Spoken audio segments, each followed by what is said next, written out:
Oke, baik. Assalamualaikum warahmatullahi wabarakatuh. Kenalkan, nama saya Muhammad Ibriansyah dengan NIM 2301020104. Pada pembahasan kali ini saya akan membahas yang dimana itu penjelasan algoritma dynamic programming, backtracking, dan pun search. Nah, saya akan menjelaskan dari algoritma dynamic programming dan dua algoritma tersebut dengan sedikit kasus dari masing-masing algoritma. Nah, yang pertama itu ada strategi dynamic programming atau DP. Apa sih itu DP itu? Nah, dynamic programming itu adalah metode pemrograman yang digunakan untuk menyelesaikan masalah kompleks dengan membaginya menjadi submasalah yang lebih kecil. Menyimpan hasil dari submasalah tersebut yang disebut dengan memoization atau tabulation agar tidak dihitung ulang sehingga mempercepat waktu eksekusi. Nah, dynamic programming ini digunakan ketika ada suatu masalah memiliki dua sifat utama. Yang pertama ada overlapping subproblems, yang mana submasalah yang berulang. Artinya masalah besar dapat dipecah menjadi submasalah yang sama dan berulang. Yang kedua itu ada optimal substruktur atau struktur optimal. Solusi optimal dari masalah besar dapat dibangun dari solusi optimal submasalah. Dalam algoritma dinamik itu ada contoh-contoh.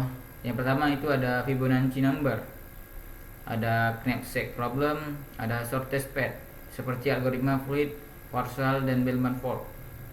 Ada long least common subsequence atau LCS dan matrix chain multiplication. Nah, dalam dynamic programming itu ada dua pendekatan utama. Yang pertama ada top down, yang saya sebut tadi memoization, yang mana menggunakan rekursi plus menyimpan hasil submasalah agar tidak dihitung dua kali. Yang kedua itu ada bottom up atau tabulation, ini mana dia menggunakan tabel, biasanya menggunakan bilangan array untuk membangun solusi dari submasalah terkecil hingga ke besar. Nah, masuk ke studi kasus dari dynamic programming, yang dimana menghitung bilangan Fibonacci ke n. Sebelumnya apa itu dari Fibonacci?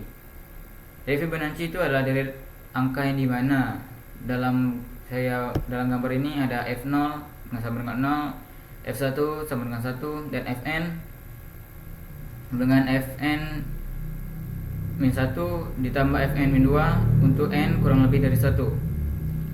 Masalah dengan rekursi biasa, jika kita memakai rekursi biasa, maka akan banyak perhitungan berulang seperti fib 2 dan fib 3 yang dihitung berkali-kali membuat waktu eksekusinya eksponensial atau O2 pangkat n. Nah, begini. F0 sama dengan 0, F1 sama dengan 1, F2 sama dengan 1, dan dalam kurung 0 tambah 1, dan F3 sama dengan 2, 1 tambah 1, dan F4 sama dengan 3, 2 tambah 3, dan F5 sama dengan 5, 3 tambah 2, dan seterusnya. Nah, dengan menggunakan dynamic programming itu ada solusi. Yang pertama adalah tujuan dynamic programming itu menyimpang hasil perhitungan sebelumnya agar tidak dihitung ulang, dan tingkatkan efisiensi waktu dari eksponensial ke linear ON. Nah, jika kita memakai dynamic programming, dia tuh langsung jika n kurang sama dengan dari 1, maka langsung dikembalikan jika n sama dengan 0 atau 1. Nah, kita langsung membuat array dengan ukuran n per 1 untuk menyimpan nilai Fibonacci. Nah, untuk nilai awal itu adalah f0 dan nilai awal juga adalah f1. Nah, kita hitung dari f2 sampai fn dengan range 2 n tambah 1 dengan rumus Fibonacci fn sama dengan fn-1 tambah fn-2. Langsung kita return untuk kembalikan hasil akhir. Langkah penyelesaian tabulation and bottom up. Nah, contoh proses saat n5. Fib 0 sama dengan 0, Fib 1 tambah dengan 1, Fib 2 sama dengan Fib 1 ditambah Fib 0, atau 1 tambah 0 sama dengan 1, Fib 3 sama dengan Fib 2 ditambah Fib 1, atau 1 tambah 1 dengan hasil 2, dan Fib 4 sama dengan Fib 3 ditambah 2, atau 2 ditambah 1 sama dengan 3, dan Fib 5 ditambah VIP 4, VIP 5 sama dengan VIP 4 ditambah VIP 3, atau sama dengan 3 tambah 2 sama dengan 5. Nah, contoh proses saat N adalah 5.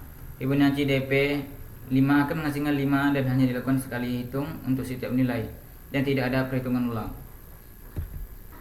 Masuk ke strategi backtracking. Nah, backtracking itu adalah strategi algoritma pencarian solusi dengan cara mencoba semua kemungkinan secara sistematis dan mundur atau backtrack. Jika suatu pilihan tidak mungkin solusi yang valid. Nah, dalam strategi backtracking ini ada ciri khasnya. Yang pertama itu cocok untuk masalah kombinatorik atau semua kemungkinan. Dan kedua itu memakai rekursi untuk eksplorasi.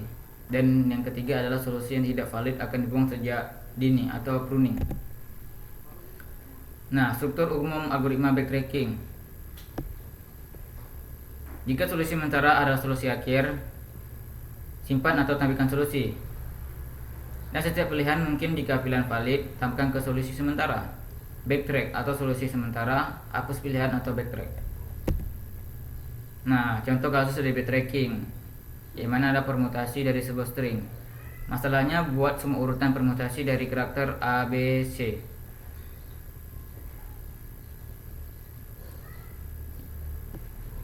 Nah, dalam pemrograman ini ada penjelasannya. Nah, yang pertama, ambil satu karakter, sisakan yang lain.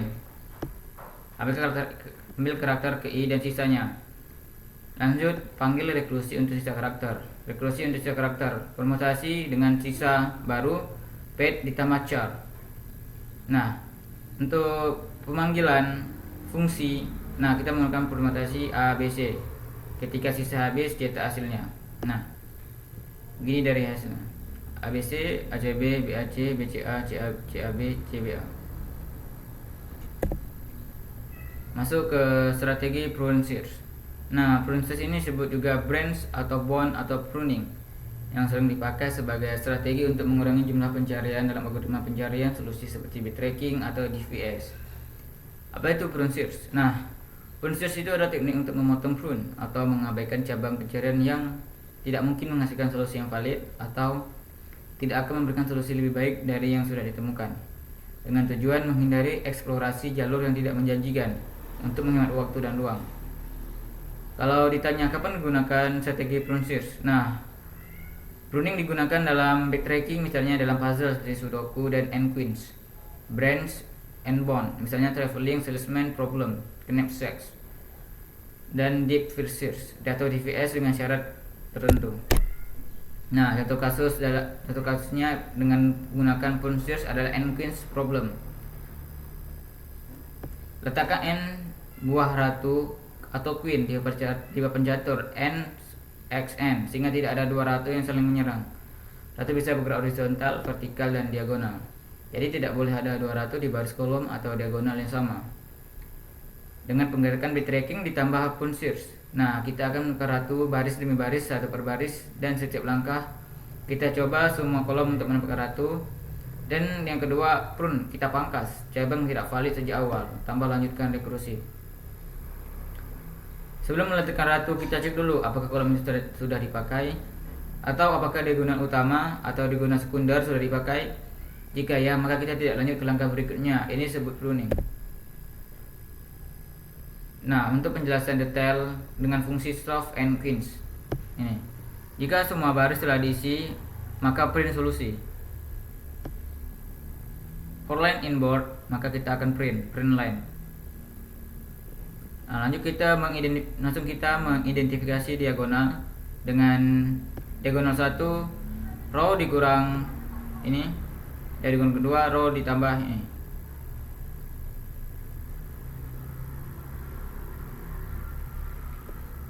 Kita memakai pruning lewati jika ada kesalahan atau konflik. Nah, kita tambahkan posisi. Fungsi backthrow calls diagonal 1, diagonal 2, dan board. Itu row baris saat ini, dan calls itu kolom yang sudah dipakai, dan diagonal 1 diagonal utama row ditambah cool, dan diagonal 2 diagonal sekunder atau row ditambah cool, dan board papan catur sebagai array string. Nah, untuk prosesnya Tempatkan ratu di setiap kolom pada baris row. Jika menempatkan, cek apakah posisi tidak aman atau pruning. Jika aman, tempatkan ratu lalu ke baris berikutnya. Jika baris N tercapai, berarti semua ratu sudah ditempatkan dan itu adalah solusi yang valid. Output contoh N sama dengan 4. Adanya ada dua solusi valid untuk N pin saat ini, N 4. Ini untuk hasilnya.